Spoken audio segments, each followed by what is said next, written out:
নমস্কার, আমি বন্দনা। আমার কিচেনে আপনাদের সবাইকে স্বাগত জানাই। আজকের রেসিপি নিরামিষ আলুর দম। দেখে নেওয়া যাক আজকের এই রেসিপিটি।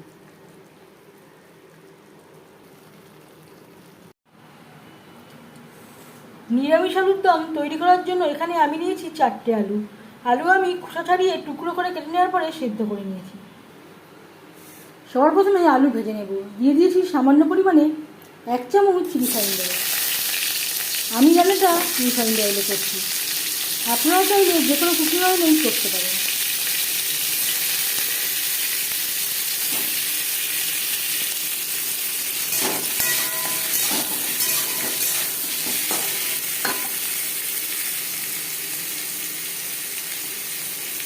আর লাগছে স্বাদ মতো লবণ,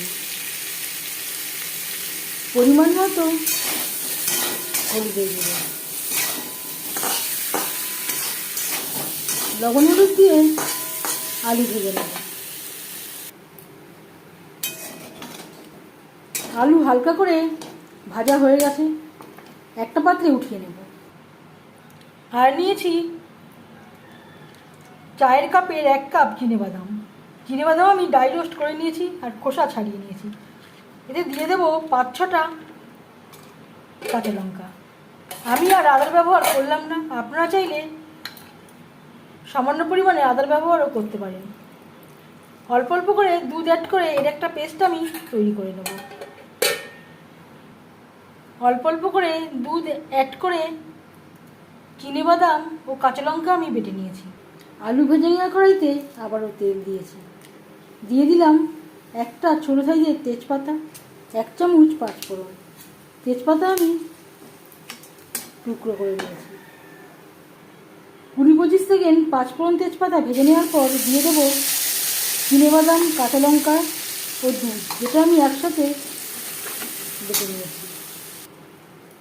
আর দিয়ে দেবো মিক্সচারের জারটা দিয়ে জল।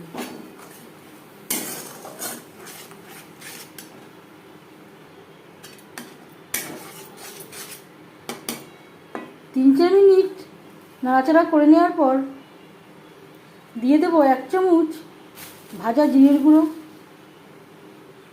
1 চামচ ভাজা ধনের গুঁড়ো।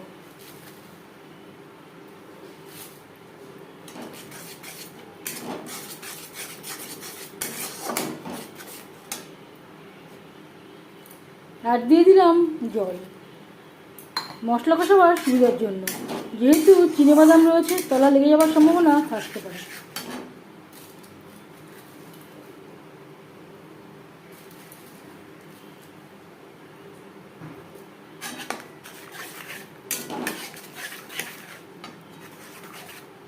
লো টু মিডিয়ামে রেখে 4-5 মিনিট মশলা কষিয়ে নেব। আর দিয়ে দেবো ঝালের জন্য 1 চামচ রেড চিলি পাউডার, পরিমাণ মতো হলুদের গুঁড়ো। এখন আর আমি লবণে ব্যবহার করছি না।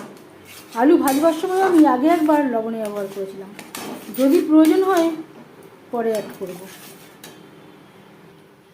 লো ফ্লেমে 5-6 মিনিট মশলা কষিয়ে নেওয়ার পর দিয়ে দেবো আলু। মশলার সাথে আলু বেশ ভালো করে মিক্সড করে দেবো।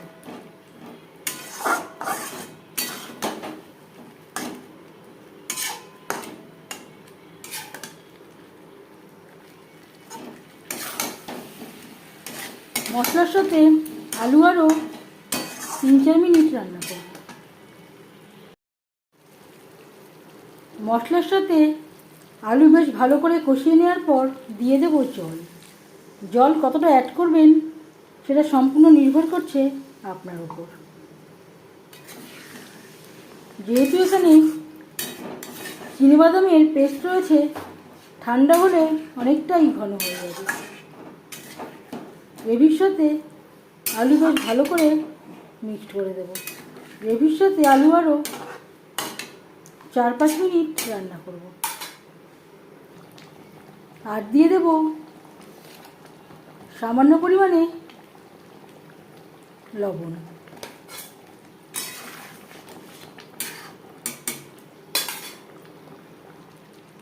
আর দিয়ে দেবো 1 চামচ চিনি।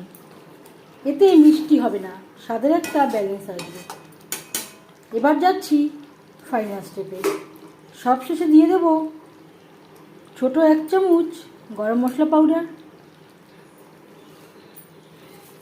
ড্রাই রোস্ট করে রাখা কাসুরি মেথি। আমি আর ঘির ব্যবহার করলাম না, আপনারা চাইলে ঘির ব্যবহারও করতে পারেন। গরম মশলা পাউডার ও কাসুরি মেথি আলুর সাথে বেশ ভালো করে মিক্সড করে দেওয়ার পর গ্যাসের ফ্লেমটা বন্ধ করে দেব।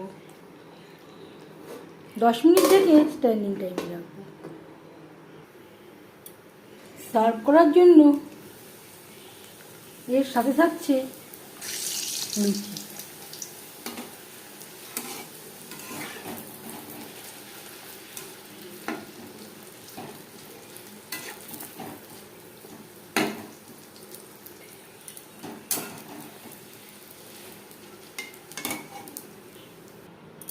এবার যাচ্ছি সার্ভ করার প্রসেসে।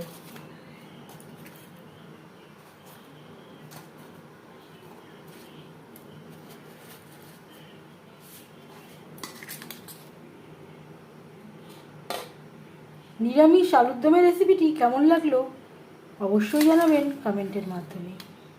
যদি এই রেসিপিটি ভালো লেগে থাকে লাইক করবেন, শেয়ার করবেন, সাবস্ক্রাইব করবেন আমার চ্যানেলটিকে, বেল আইকনটা প্রেস করে দেবেন। যখন আমি নতুন ভিডিও আপলোড করব তার নোটিফিকেশান সবার আগে আপনার কাছে পৌঁছে যাবে। আপনারা সবাই অনেক অনেক ভালো থাকবেন। এই ভিডিওটি দেখার জন্য ধন্যবাদ।